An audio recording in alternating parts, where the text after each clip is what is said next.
Zillow today has officially given their warning that the housing market is in a full-blown bear market, that it is going to be the crappiest housing market in the history of the world. But I would not believe exactly what they said if you are in the business of making money with real estate, like we are when it comes to real estate investing and real estate wholesaling, because this housing market could be the thing that allows you to make more money in the next 6 months than you have made in the last 6 years.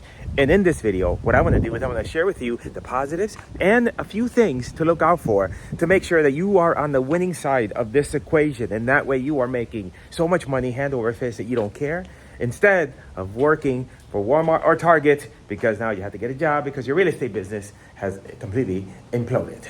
Zillow has just come out with a report that basically says that the housing market this year is going to be crap, that the sky is falling, that everything is just going to hell in a handbasket. And I'm here to tell you that, yes, there are some things about the housing market that are going to be soft this year. But however, you don't want to believe any of these things that they're saying, because as with any story, there are positives and there are negatives. There are some things that you need to watch out for when it comes to wholesaling and dealing with property owners, but there's also some positives. And in this video, I want to share with you what they are, so then that way you can make sure that you are on the winning side of this equation, that you're making a ton of money in wholesaling this year and not trying to get a job at Target or Walmart because your wholesaling business has dried up.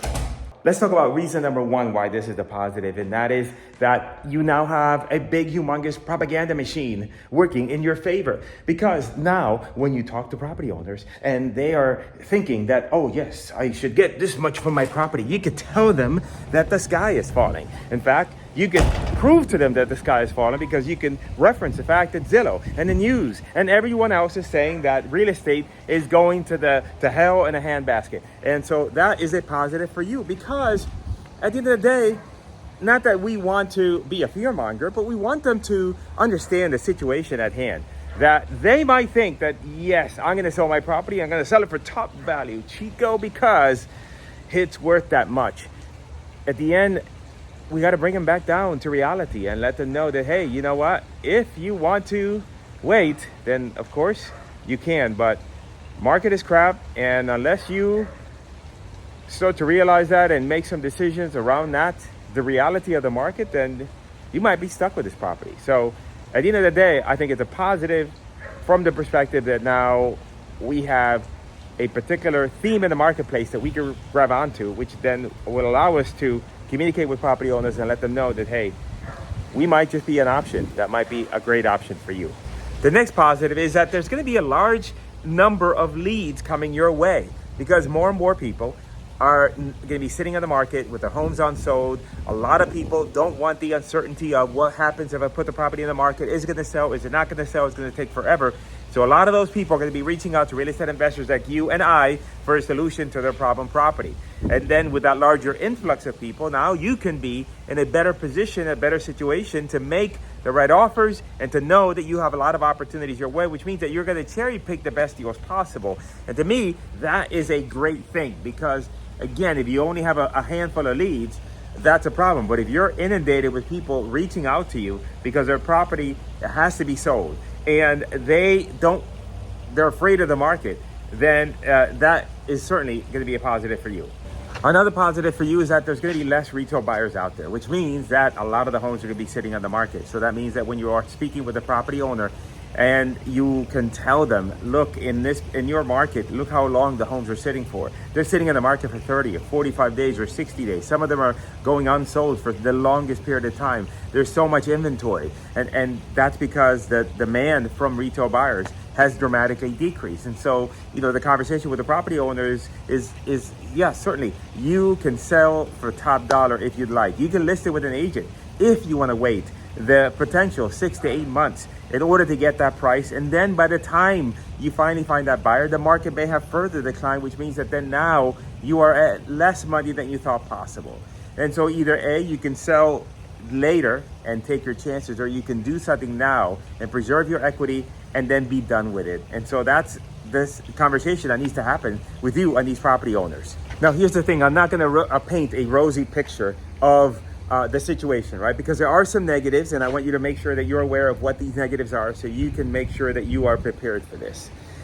First negative is that these buyers right now, the cash buyers, they are going to be picky as hell because they know their market is soft. They know that they have got to get a good price on a property. They got to make sure that the repairs are tight in terms of their estimates, and they got to leave some room in there in the event that the property doesn't sell for the price that they thought. And so as a result, they're going to be picky. It's your responsibility to get the right deals done for these buyers. Otherwise, they're not going to buy from you. But they are going to be pickier, which means that then now you have got to step up your negotiation game, your property analysis game, and you got to have enough leads coming in because you're going to need to go through a lot more leads in order to get to those deals that are going to make sense for these particular buyers.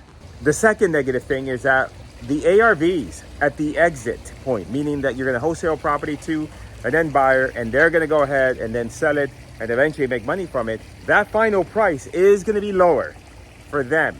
And it piggybacks on everything else I said. You have got to either negotiate better or be okay with taking a little bit less. We recently sold a property in which another wholesaler had that property under contract and they were not able to sell it. And I asked Dean on the team, why do you think that was?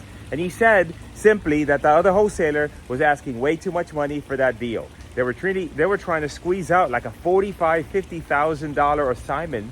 And then that compounded with the fact that they didn't have the right price. So we came on board, our client came on board, he put the property in the contract for $20,000 less than what it was before. And then when we went out to the marketplace to sell it to another investor, we were much more reasonable in our expectation of the price. And so you got to make sure that you are not, there's a saying, one of my old friends used to say that pigs get fat, hogs get slaughtered. Do not be a hog.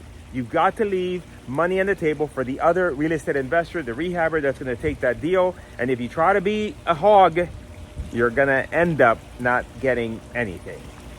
One other negative for us as a wholesaler is that it's going to be more difficult for the buyers to get financing. The rates are still high. And although there's pressure from the current presidency in order for those rates to come down, they're not going to come down overnight by any means.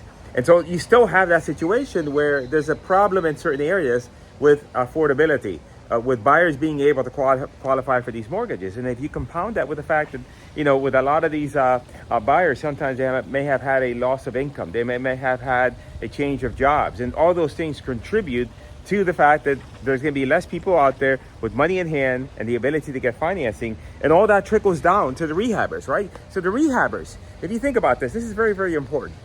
The rehabbers are in a very tough predicament. And you have to understand that. You as a wholesaler, you have it easy. You put a property in the contract, and if for any reason you can't sell it, you cancel the deal, that's it. You may have lost your marketing money, but that's it.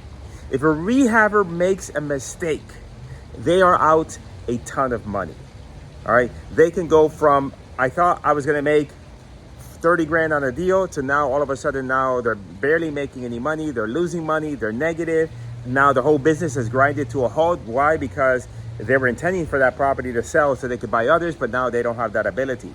So it is your responsibility as a wholesaler to look after these people, really, because if you do look after them, and all of us in the entire industry, then that keeps everything moving. Because if all we did was try to sell crappy deals to all these people and then we made money initially, but then they never came back, why? Because the deal was such a bad deal, then at the end we all lose, right? And so that's the thing you have to walk away from here, that this is a team effort. It's a team effort between yourself and these buyers that are out there.